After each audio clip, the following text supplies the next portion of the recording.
Assalamualaikum warahmatullahi wabarakatuh. Alhamdulillahirrabbilalamin. Wassalatu wassalamu ala asrafil anbiya wal mursalin wa ala alihi washabihi ajmain, amma ba'd. Pemirsa yang dirahmati Allah Subhanahu wa taala dimanapun Anda berada, mungkin yang selalu setia para sahabat-sahabat saya dimanapun Anda berada, mungkin yang ada di rumah atau di luar rumah, mungkin yang ada di dalam kota luar kota, mungkin juga ada yang dalam negeri atau di luar negeri. Semoga diberikan keistiqomahan perintah Allah dan Rasulnya. Semoga dirahmati Allah Subhanahu wa taala, amin ya rabbal alamin.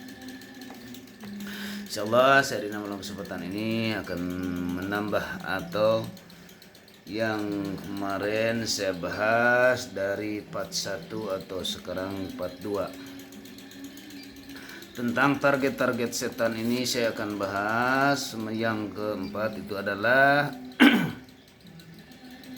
karena setan itu tak pernah jauh dari dalam tubuh kita, tak pernah berhenti dari mengganggu kita, tak pernah lelah untuk menghancurkan kita, tak pernah lelah untuk mengganggu dalam ibadah kita. Segala apapun perintah Allah dan Rasulnya yang selalu mengganggu. Nah, ini target-target setan. Setan diantaranya yang selalu merusak amal perbuatan kita. Yang selalu merusak amal perbuatan itu yang mana? Nah, ini target setan yang merasuk amal perbuatan kita. Ketika kita menghadap kepada Allah, salat namanya, makanya di itu setan selalu membujuk kepada kita supaya salatnya hancur. Nah, supaya salatnya hancur, ternyata setan itu supaya salat itu tak bisa khusyuk karena diganggu terus lewat bisikan dan diganggu melaksanakan salatnya.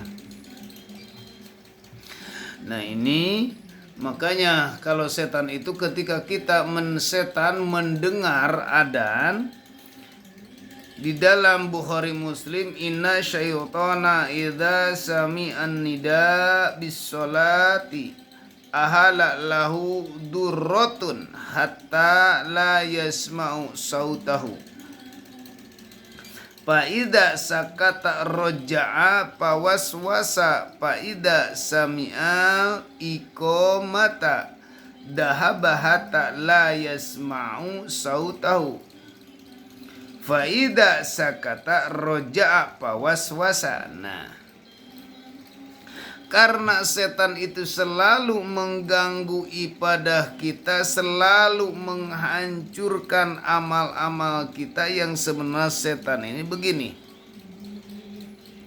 Ketika mendengar adzan itu setan itu atau yang ada di dalam tubuh kita, atau setan yang mendengar adzan di masjid, maka setan itu di dalam hadis itu kabur terbirit-birit sampai ke ibaratnya durotun kentut, sampai ke kentut-kentut. Itu syaitan itu ketika mendengar adzan lari terbirit-birit jauh karena mendengar daripada adzan.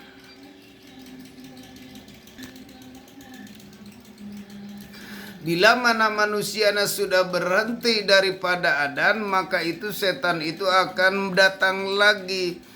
Fa'idha sakata roja pawaswasun. Bila mana setan atau manusia yang selalu beres adzannya, kita melakukan beres adzan terus melakukan sholat sunat, ada yang sholat sunat, ada yang tidak sholat sunat, maka di situ akan waswas, mewaswaskan dalam hati kita. Terus ke situ mewaswas. Nah, keraguan istilah apa? Terus meragukan dan kesal, susah untuk berjamaah. Nah, itu ketika manusia mendengar, contohnya kita mendengar, kita misalnya ke masjid nih, mendengar adzan misalkan. Nah, ini kedengar. Kadang-kadang orang mengatakan alhamdulillahirrabbilalamin sudah ditemui umur kita ke waktu duhur, alhamdulillahirrabbilalamin sudah disampaikan umur kita ke waktu asar.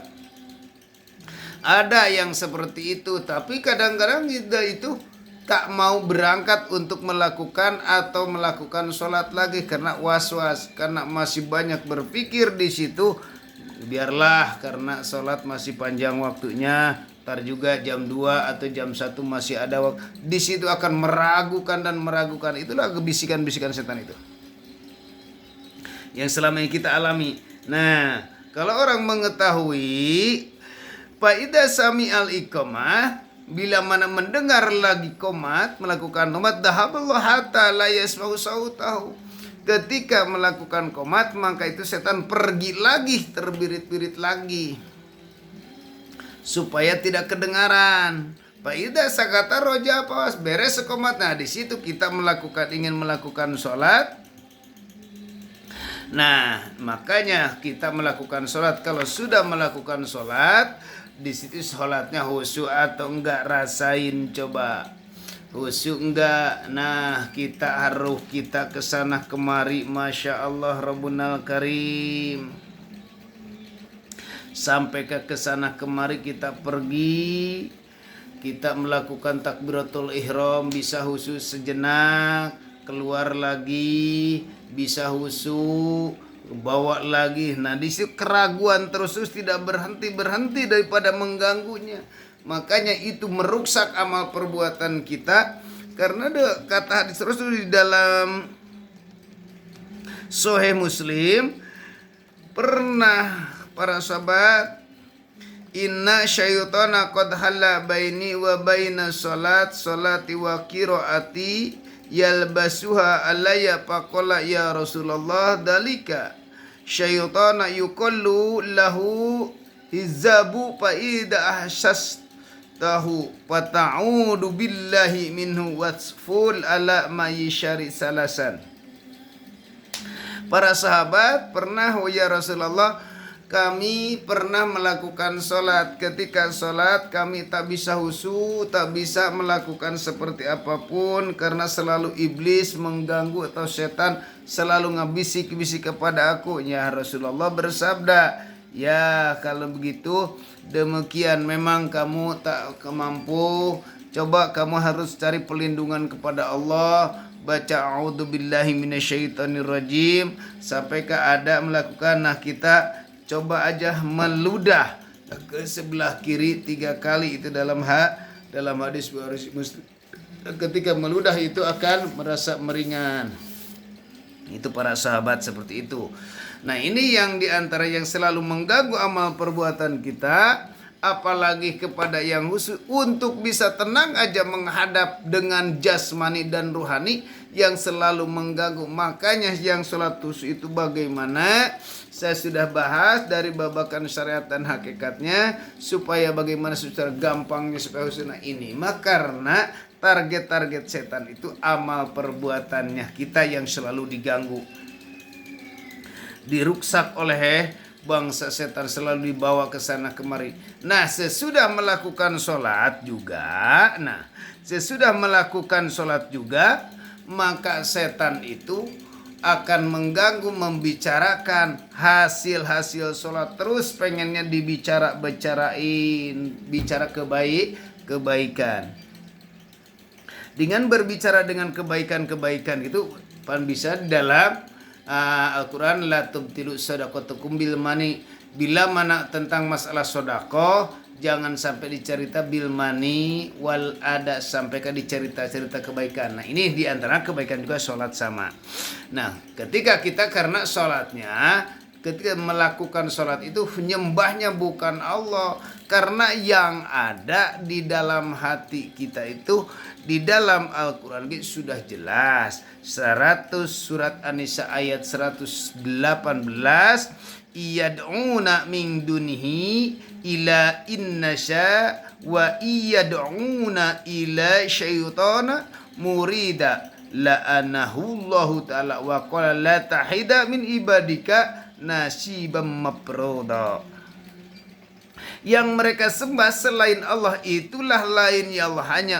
Kenapa? Selain Allah adalah berhala-berhala. Ternyata berhala-berhala ini yang ketika kita melakukan sholat, yang ada dalam hati kita adalah berhala-berhala. Mungkin ada berhala berbentuk apa? Berbentuk istri, ada juga. Mungkin yang sholat itu berhala dalam hati kita, anak ada. Mungkin yang berhala ini tiada lain yang kita dijual. Mungkin berhala ini adalah togut-togut ini.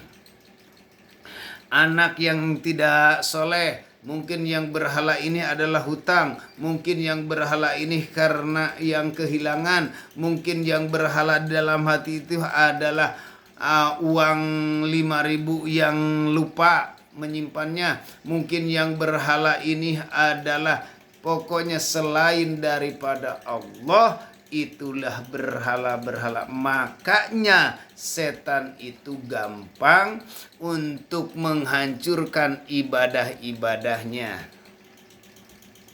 Maka setan itu gampang untuk mencurkan ibadah-ibadahnya. Maka wahai para sahabat-sahabat, kita melakukan sholat tiada lain, coba diperbaiki dan belajar untuk khusyuk melakukan sholat. Karena kita tak bisa apa-apa, yang bisa itu tiada lain hanya Allah. Jangan sampai kita di dalam hati kita selalu ada berhala-berhala. Nah, ini sangat susah untuk dihilangkannya karena kita masih dalam keadaan keawaman tentang masalah ilmu syariat. Yang ada dalam batin itu adalah istri. Kita sholat karena istri, kita sholat karena anak supaya soleh, kita sholat supaya kita jualan laku, kita sholat supaya naik jabatan, kita sholat supaya mendapatkan pahala, kita sholat supaya mendapatkan surga, kita sholat supaya mendapatkan penghargaan, kita sholat karena supaya dipercaya ucapan, kita sholat supaya kita ada yang memberi, kita sholat supaya selesai bangunan, kita sholat supaya cepat cair, kita sholat supaya kita dihargai oleh tetangga kita, sekeluarga kita melakukan tahajud supaya kebayar hutang, kita melakukan tahajud supaya soleh anak, kita melakukan tahajud supaya ayeuna bisnis lancar, selalu bukan karena Allah. Nah, disitulah manusia yang selalu menyembah selain daripada Allah. Sedangkan yang telah menyuruh kepada kita itu sholat tiada lain hanya Allah. Ternyata yang ada di dalam batin kita selain daripada Allah itu di dalam surat Al-Imran ayat 14 kalau gak salah, zuyyina linnasi hubus syahwat. Nah, disitulah hubus syahwat kita yang selama ini yang selalu mengendap di dalam batin kita. Nah, kita makanya wahai para sahabat, jangan sampai kita lupa selalu ingat kepada Allah Subhanahu wa taala. Karena Allah Subhanahu wa taala merintahkan kepada kita tidak melaksanakan sholat dalam waktu saputing itu adalah cuma 5 waktu. Nah, cuma 5 waktu. Seharusnya dalam Al-Quran sudah jelas di dalam surat At-Toha, aku disuruh sholat itu, aku merintah sholat untuk mengingat aku, kata Allah. Ternyata Allahnya tidak ingat, yang ingat ketika melaksanakan sholat selain daripada Allah. Masya Allah Rabbul Karim. Kita berusaha untuk melakukan sholat untuk supaya bisa melaksanakan khusyuk. Nah, ini target-targetnya setan itu adalah seperti itu. Malah ada lagi target-target setan itu yang selalu menyakiti tubuh jiwa manusia. Bagaimana? Nah, tubuh jiwa manusia selalu tersakiti karena dari kelakuan manusia itu selalu mengikuti dengan hawa nafsu, melakukan dosa, maka itu setan-setan berjalan di dalam pembuluh darah. Nah, setan, pembuluh-pembuluh darah, disitulah selalu datanglah penyakit dalam tubuh kita. Mungkin yang ada sakit kaki, mungkin yang ada sakit dada, mungkin yang ada sakit kepala, sakit telinga, sakit punggung selalu. Nah, itu yang menjadi penyakit-penyakit kalau makhluknya tidak kelihatan, ternyata menjadi malapetaka di dalam tubuh kita. Makanya kita selalu harus berbanyak zikir kepada Allah, karena selalu dalam tubuh kita menyakiti. Banyak cerita yang selalu menyakiti dalam tubuh manusia ini. Ada yang sesak napas, ada yang sakitnya kemaluannya, ada yang sakit rahimnya, ada yang sakit lambungnya, ada yang sakit belikatnya, dan ada juga sakit tangannya, dan selalu kemaluannya di situ. Makanya selalu mengalir itu di dalam darah itu, karena yang dikatakan darahnya adalah darah kotor, kelihatan secara fisik, tiada lain itu adalah ada makhluk-makhluk, yaitu adalah bangsa syaitan. Makanya wahai para sahabat, para jamaah yang selalu setia dan menonton ke video saya, semoga diberikan kesehatan oleh Allah Subhanahu wa taala. Amin ya robbal alamin. Bujukannya setan waktu malah sakaratil maut harus banyak berdoa. Doanya yang mana? Nah, ini adalah doa yang ada di dalam sanad sahih Muslim. Allahumma inni a'udzubika min taradi wal hadmi wal gurki wal hariki, a'udzubika man ayatahabbatani syaitan indal maut, wa a'udzubika min amuta fi sabilika mudbiran, wa a'udzubika minal maut ladzi gha. Itulah di antara doa-doanya. Ya Allah, aku berlindung kepadamu dari kematian karena jatuh hari, tempat yang tinggi, tertimpa reruntuhan, tenggelam dan terbakar. Aku berlindung kepadamu dari bujukan-bujukan setan waktu kami sakaratil maut. Makanya wahai para sahabat, waktu sakaratil maut hati-hati, jangan sampai karena bujukan setan selalu ada. Makanya kita banyakin doa. A'udzubillahi, doanya doa husnul khotimah, minta kepada Allah yang selalu ingin dimatikanlah keadaan maut husnul khotimah, jangan sampai kena gangguan-gangguan ayeuna setan. Nah, itulah diantaranya. Untuk sementara segitu dulu. Saya mengucapkan terima kasih atas perhatiannya, semoga bermanfaat. Sekian dari saya yang selalu suka menonton video ini tentang babakan yang target-target setan itu masih banyak, masih yang kami bahas. Tapi untuk sekian dulu. Assalamualaikum warahmatullahi wabarakatuh.